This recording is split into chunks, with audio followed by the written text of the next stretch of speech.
बहुत सारे लोगों के मुंह में खून से भरा हुआ ब्लिस्टर जो है वो देखने को मिलता है। वो ब्लिस्टर्स कहीं भी हो सकते हैं, जैसे कि जीभ के नीचे का पार्ट हो या जीभ के बगल का पार्ट हो, गाल का एरिया हो, कहीं भी कोई भी पार्ट में अक्सर जो है ये खून से भरा हुआ फफोले जो है वो दिखाई देते हैं। वो देखने में थोड़े अजीब से लगते हैं। लोगों को ऐसा लगता है कि ये हमारे मुंह में अगर बार बार हो रहा है, इसका मतलब ये है कि कहीं कोई ब्लड कैंसर तो नहीं हो रहा है।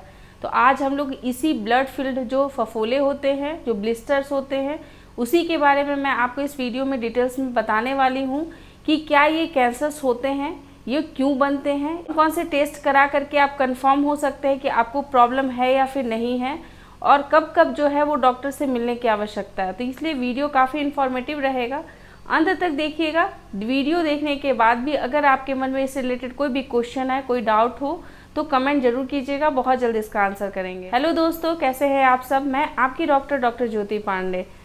ये जो अभी आप ब्लड फिल्ड जो ब्लिस्टर्स देख रहे हैं, ये आप इसके एरिया को जो है वो ऐसा आइडेंटिफाई नहीं कर सकते कि ये ब्लिस्टर्स जो है वो आपके सिर्फ मुंह में ही पाया जाता है। ये आपकी बॉडी में हर जगहों पे पाया जा सकता है। किसी के पैर में बनते हैं ये ब्लिस्टर्स, किसी के हाथों में होते हैं, ये कहीं पे भी हो सकते हैं पूरी बॉडी में। लेकिन अगर आपके मुंह में ये ब्लिस्टर्स बनते हैं तो उसके रीजन और उसके कारण को समझना बहुत ज़्यादा इम्पॉर्टेंट है कि ऐसा ये क्यों हो जा रहा है। तो सबसे पहले हम लोग ये समझते हैं कि ये ब्लड फिल्ड जो ब्लिस्टर्स होते हैं, इसे हम लोग साइंटिफिक भाषा में सब एपिथेलियल क्लेफ्ट बोलते हैं। इसका मतलब ये होता है कि आपका जो मुंह होता है, मुंह की जो ऊपरी परत होती है जिसे कि हम लोग एपिथेलियल कहते हैं, उसके जस्ट नीचे की लेयर होती है कनेक्टिव टिश्यू की। तो ये जो है वो आपके एपिथेलियल और कनेक्टिव टिश्यू के बीच में एक क्लेफ्ट जैसा बन जाता है, एक ऐसा जो भाग बन जाता है जहाँ पे ब्लड जो है वो फिल्ड रहता है, मतलब भरा हुआ रहता है। अगर आप इसे किसी भी चीज़ से पिंच करते हैं तो समटाइम्स ऐसा होता है कि ब्लड जो है वो निकल जाते हैं और आपके ब्लिस्टर्स ठीक हो जाते हैं, और कुछ टाइम पे ये हार्ड हो जाती हैं जिसको कि सर्जिकली रिमूव करना पड़ता है। तो ये कई तरह के हो सकते हैं। इसके कारण को समझना ज़रूरी है कि क्या ये ब्लिस्टर्स हर किसी में बन सकता है। तो ये हर किसी में बन सकता है, ये कोई बहुत ज़्यादा डेंजरस कंडीशन नहीं है। सबसे पहला कारण जो होता है इसका, वो होता है ट्रॉमा। अगर किसी भी कारण से मुंह में अगर चोट लग जाए, एक्सीडेंटल चोट हो या फिर ऐसे ही सिंपल कोई चोट हो, दांत से अगर आपके जो भाग है वहाँ पे अगर चोट हुआ है, या ब्रशिंग करते समय अगर चोट हुआ है, तो ये ब्लिस्टर्स जो है वो अपने आप फॉर्म हो जाते हैं, क्योंकि जो ऊपर की जो एपिथेलियल लेयर होती है वो रैप्चर हो जाती है और कनेक्टिव टिश्यू और उसके बीच में जो है वो प्रोटेक्शन के लिए ब्लड जो है वो आकर के फिल्ड हो जाता है, और ऊपर से एपिथेलियल की लेयर जो है वो कवर हो जाती है, इसलिए ये ब्लिस्टर्स फॉर्म हो जाते हैं।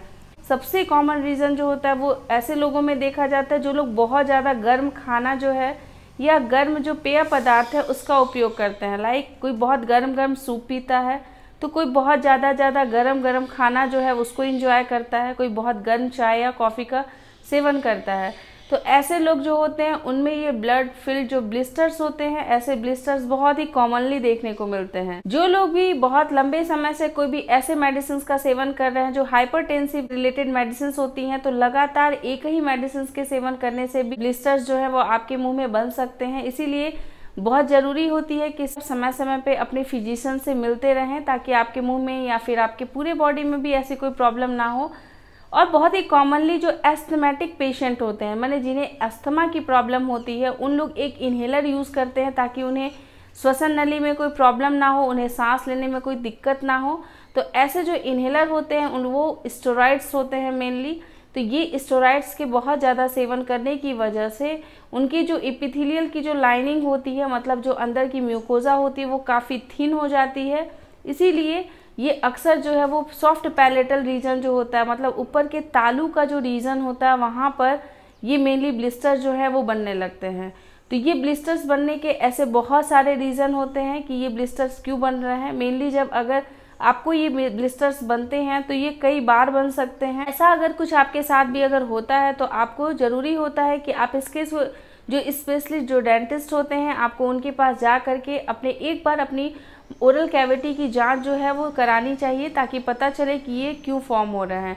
क्योंकि ये ब्लड फिल्ड ब्लिस्टर्स होते हैं, तो अगर आपके मुंह में ऐसा कुछ हो रहा है, इसका मतलब ये है कि आपकी बॉडी में ब्लड से रिलेटेड जितने भी फैक्टर्स होते हैं, लाइक हीमोग्लोबिन है, WBC है, RBC है, तो ये सारी चीज़ों में कुछ ना कुछ कमी हो सकती है।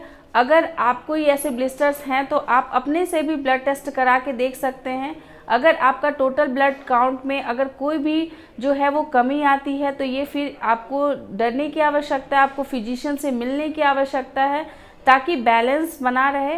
क्योंकि अक्सर जो लोग होते हैं उन लोग के मन में सबसे पहला यही क्वेश्चन आता है कि ब्लड फिल्ड ब्लिस्टर्स अगर बन रहे हैं तो कहीं आगे चल के ब्लड कैंसर होने के चांसेस तो नहीं हैं।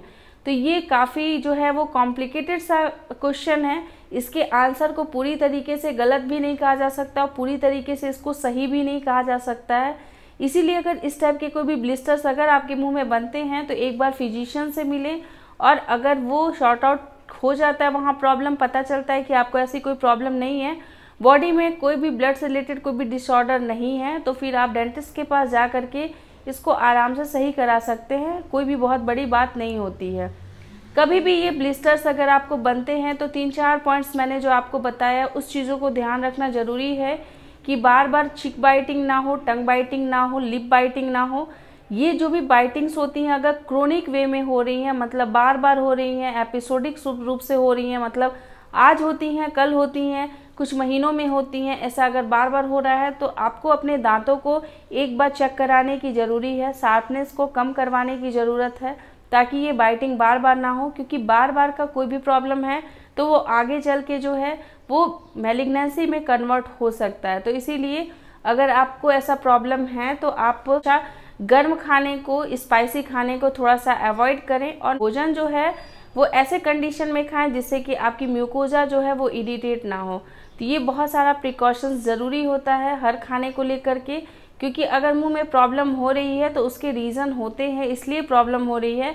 बिना रीज़न का कोई भी प्रॉब्लम बॉडी में नहीं होता है।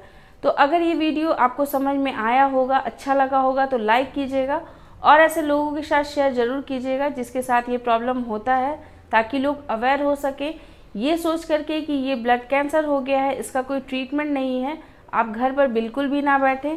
प्रॉब्लम होती है तो उसका सबसे अच्छा सॉल्यूशन होता है उसके जो स्पेशलिस्ट डॉक्टर हैं उनसे आपको मिलने की, ताकि ये प्रॉब्लम जो है छोटे स्तर पे ही ख़त्म किया जा सके, कोई बहुत बड़ी मेजर प्रॉब्लम ना हो।